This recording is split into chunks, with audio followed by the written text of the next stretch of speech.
Welcome back, everybody. This is Buddy Blackford, and we're going to keep continuing the animation process here. This is the second part of the basic animation tutorials, and this time we're going to go over the Bezier handles and editing your motion path. So what I'm talking about is at each keyframe, and these are the keyframes down here, or on your motion path, these square boxes here, those are your keyframes also. They're at the same points. As you can see, when I click on one, on the end one, it highlights the end one. If I click on the middle one, it highlights the middle keyframe right here.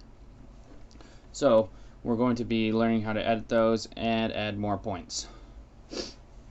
So right now, the arrow tool up here, which is V, which is also called the selection tool, and the pen tool here, which is G, are very useful, and you use those the most when you're editing your motion paths.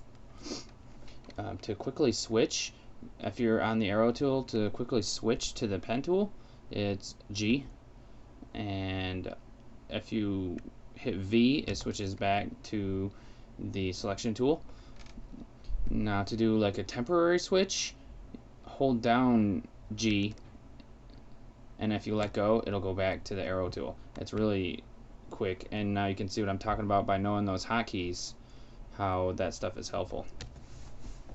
So right now, when you create a keyframe, it creates it defaultly as an auto Bezier keyframe. And when you mess with the handles and everything like that, which I'll show you those real quick. If you click on them, they have these handles right here. There you go. When you touch the handles, it changes the type of keyframe that you have. So you start out with the auto Bezier, which is, I'll type that for you real quick. I'll show you how it's spelled, because it's spelled weird. Oh, nice white font. Alright. Change that so you can see it. There you go. That's how it's spelled. It's called, it sounds like Bezier, but it's not. And you will hear people say it like that, and it's funny. But don't ever say Bezier. Always say Bezier, else you'll get made fun of probably. That's kind of like a little joke in the industry. So click back on your layer there, and let's see, it's on the auto Bezier now. Now if you select a point and rotate the handles, you'll go to what's called a continuous Bezier, and that's just what it's called when you move the handles. You can move them in and out, or you can twirl them like this.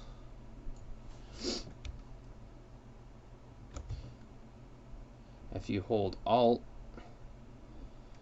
you can move one of them independently like this. Now this is just called a Bezier. It's not, that's all it is, just a Bezier. And you can hold Alt to move it like that, and it comes back to the regular one. Hold Alt again, and it moves it like broken. So let's go back to the regular. Also, if you hit the pen tool and you mouse over top of the Bezier handle, it changes to the convert vertex tool, which you can see if you hold up here on the pen tool, convert vertex tool. Same thing. That also, if you have that selected, that'll also break the Bezier handle. There's also another type of handle. It's called linear. So if you have the convert vertex tool on and you click right here on the actual keyframe point, it makes hard straight lines and angles.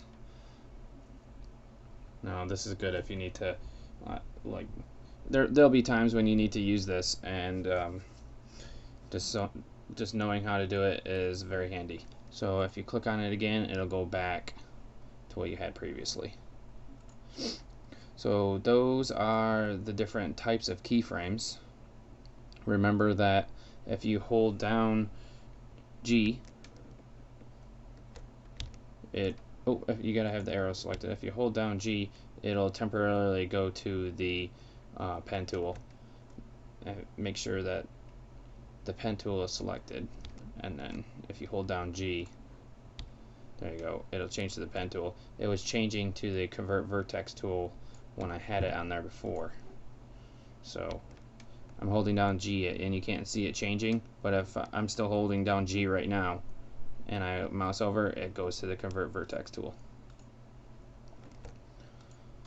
So that's a quick overview of the types of keyframes. Remember that keyframes are down here, so we can move on to maybe editing these keyframes here.